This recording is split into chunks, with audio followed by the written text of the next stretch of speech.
I'm Bashar. You are watching the channel Techquest Learning Point, and I'm here with a new episode of the tutorial Programming C Sharp for Beginners. Today I'm going to start 8th episode on the new topic method, parameter and overloading. And it is the 8th episode of this series of tutorial Programming C Sharp for Beginners. It's a complete C# programming course which enables any learner to make their basic foundation on C# programming, where 7 number of episodes has already been discussed with lab in Visual Studio 2022 environment.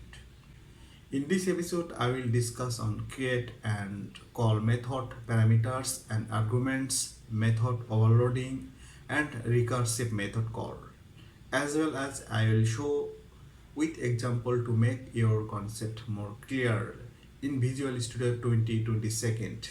Okay, let's start. Create and call method. What is method? In C Sharp, a method is a named block of code that performs a specific task.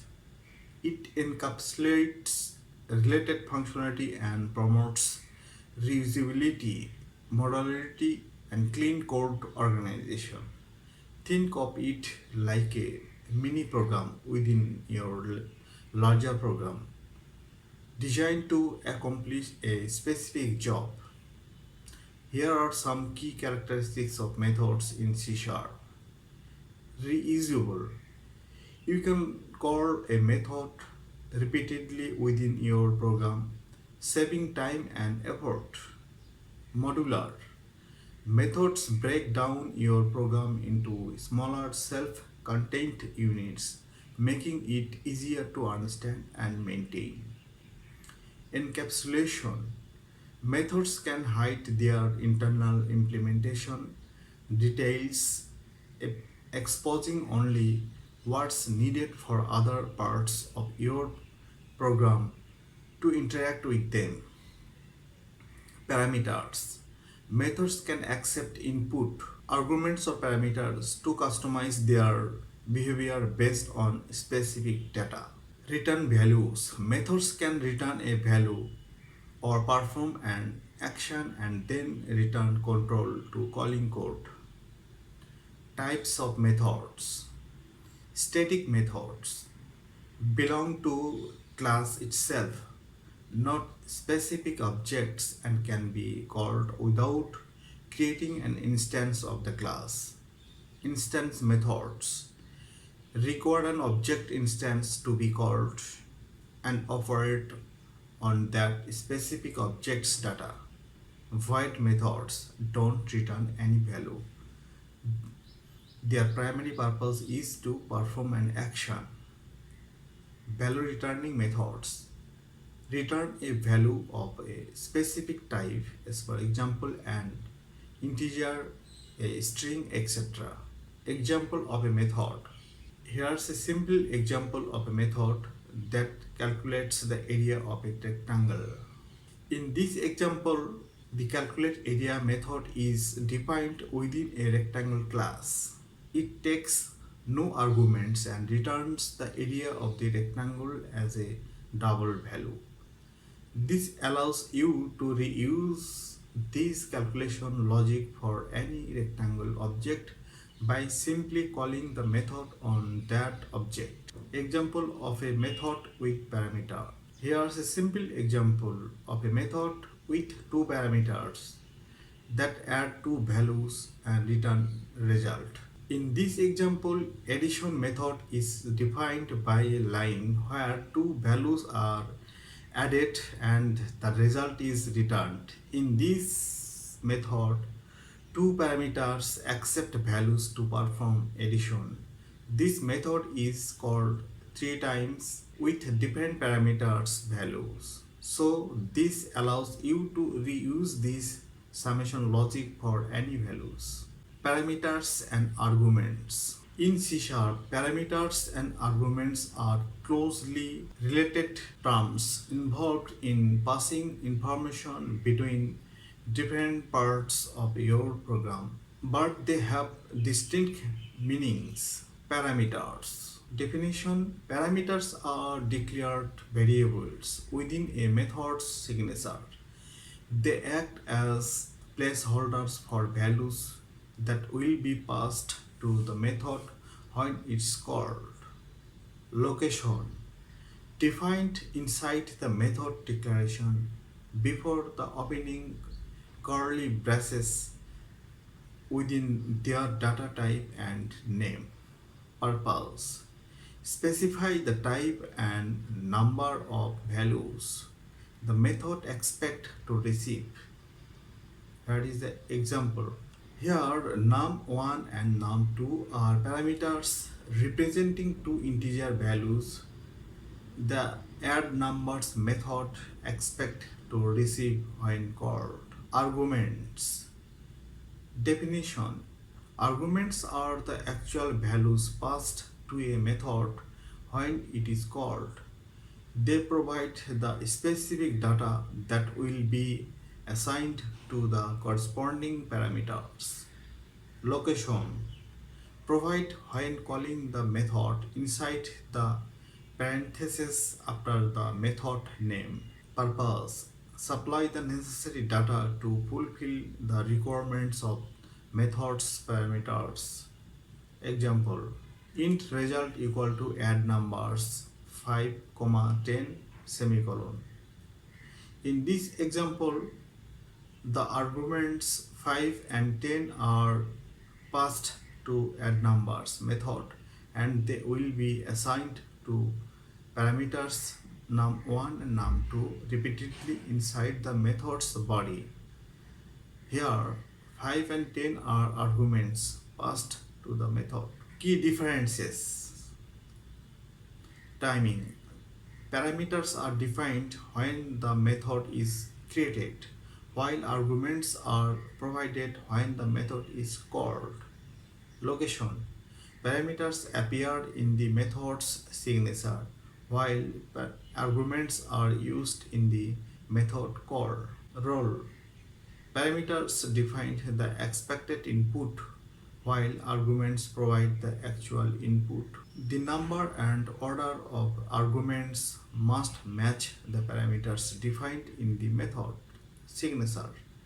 Arguments can be named or positional depending on their context. Using parameters and arguments effectively keeps your code organized, reusable, and readable. Method overloading.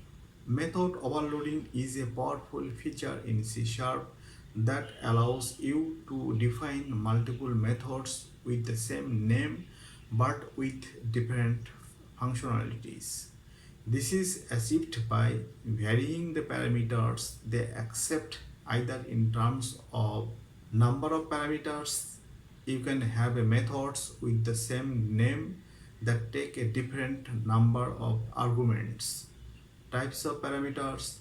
Methods can have the same name but accept different data types for their parameters. Order of parameters. While less common, some situations might require overloading based on the order of parameters passed. Benefits of method overloading. Improved code readability. Overloading can make your code more concise and readable by eliminating the need for duplicate methods with slightly different purposes. Increased flexibility. It allows you to offer several functionalities for the same action with different levels of input complexity. Reusability. You can write reusable code and avoid creating similar methods with slightly altered purposes. Example of method overloading. Here's an example of a print message method overloaded based on number of parameters. Public void print message string message console.writeLine message. Public void print message string message comma int times. For int I equal to 0 semicolon I is less than times semicolon I plus plus. console.writeLine message semicolon. In this example, you can call print message with just a message string to print it once, or you can pass a message and a number of times to repeat the message that many times. There are some important points to remember. Overloaded methods must have distinct arguments, meaning the combination of method name and parameter types should be unique. The compiler determines which overloaded method to call based on the type and number of arguments provided at the called site. Method overloading can sometimes lead to ambiguity if parameter types are too similar. Use clear names and distinct parameters combinations to avoid such confusion. Recursive method call. A recursive method call is a powerful technique in C# where a method calls itself directly or indirectly.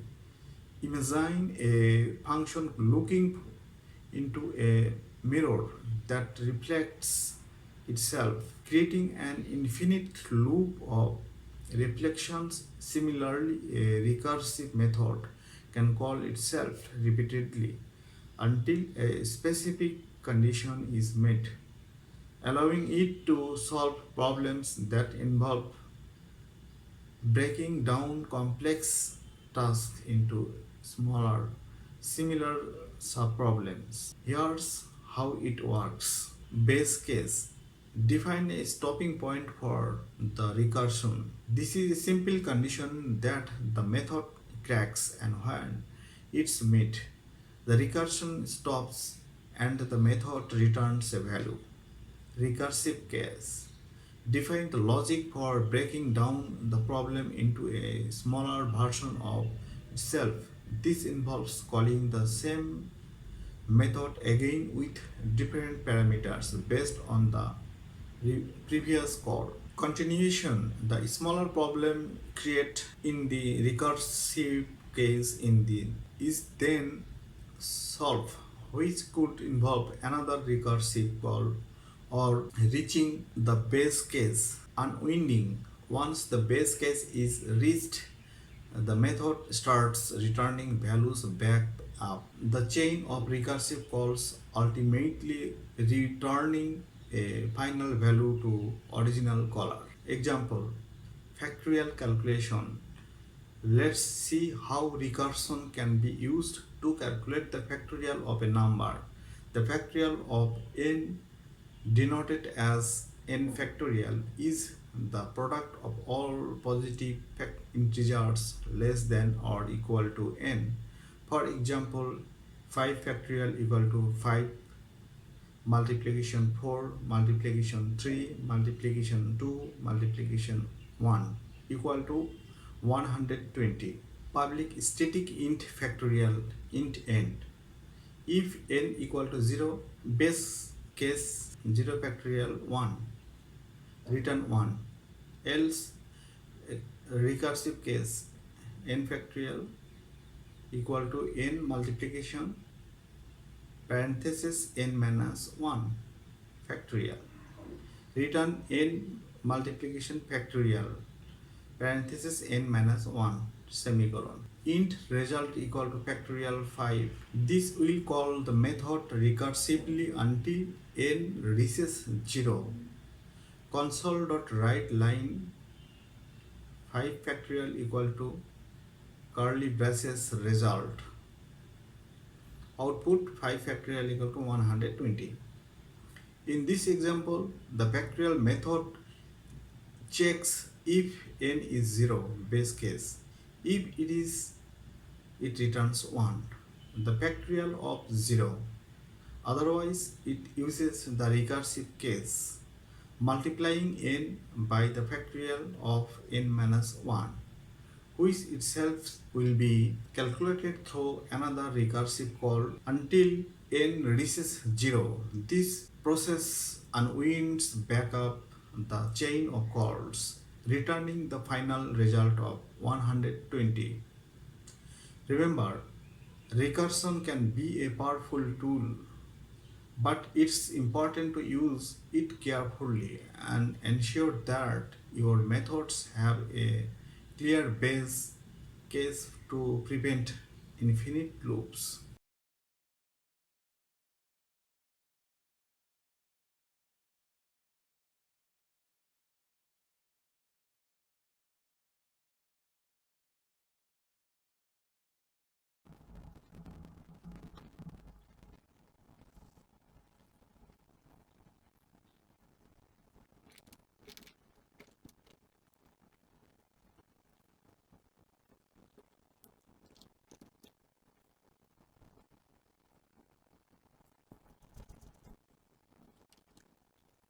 I came back in the Visual Studio. Now I will create a method and demonstrate how a method accepts a value through parameter, process value and return result. Before starting, let's write some code in main method. Okay, this is the main method, right?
Codes in the main method is end.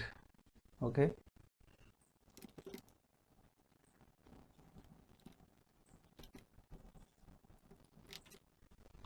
I will create a method named calculate loan repay.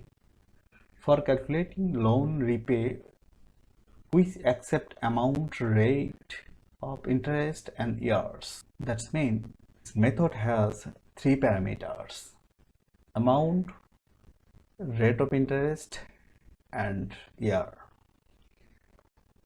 After calculating, it returns monthly repay value.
Now I want to check the coding, whether it's working or not.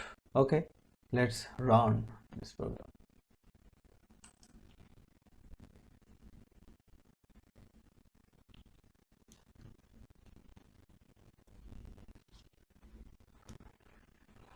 Enter amount.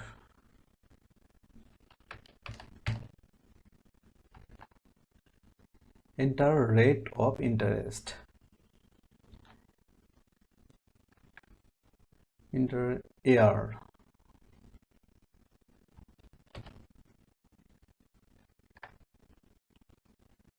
In this case, monthly repay will be 12.5 for 10 years.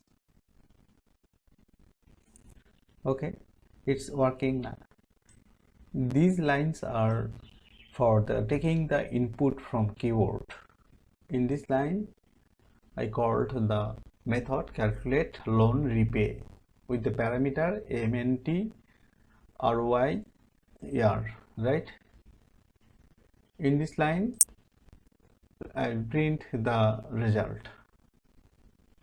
I want to add some code for handle the exception.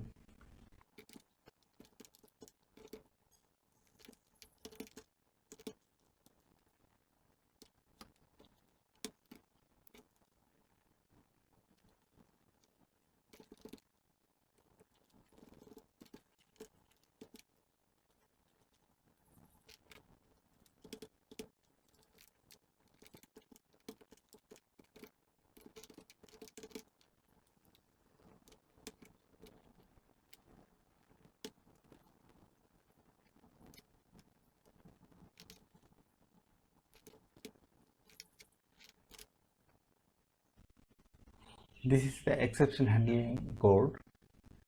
This line returns the message if the exception has been occurred. Any kind of exception is occurred. The message, error message will be returned to the main method, and in the main method it will be print.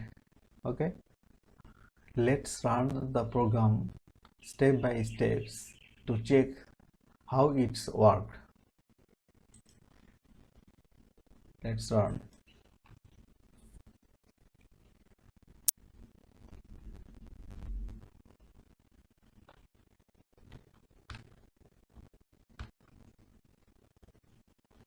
Enter the amount. Let's say it's 5,000.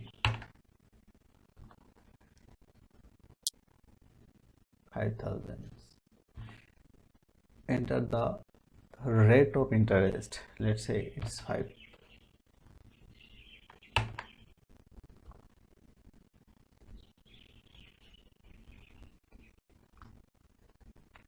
Enter the year. Let's say 15.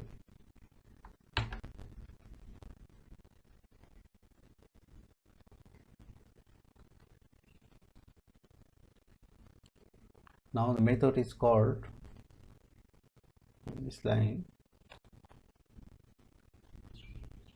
with the parameter value 5,000, 5, 15.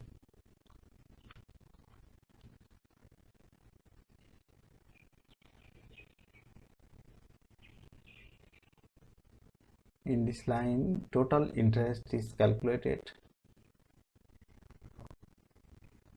Total interest is 3,750.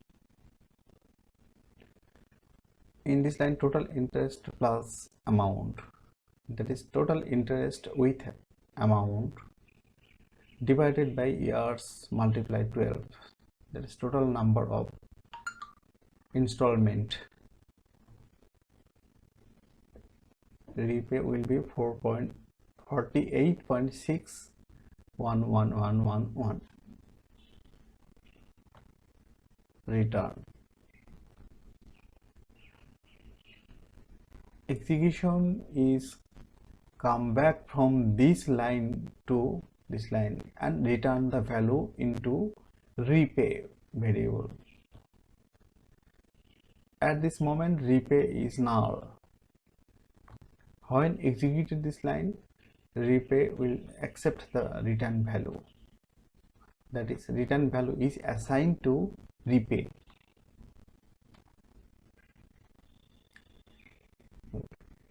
Okay, print.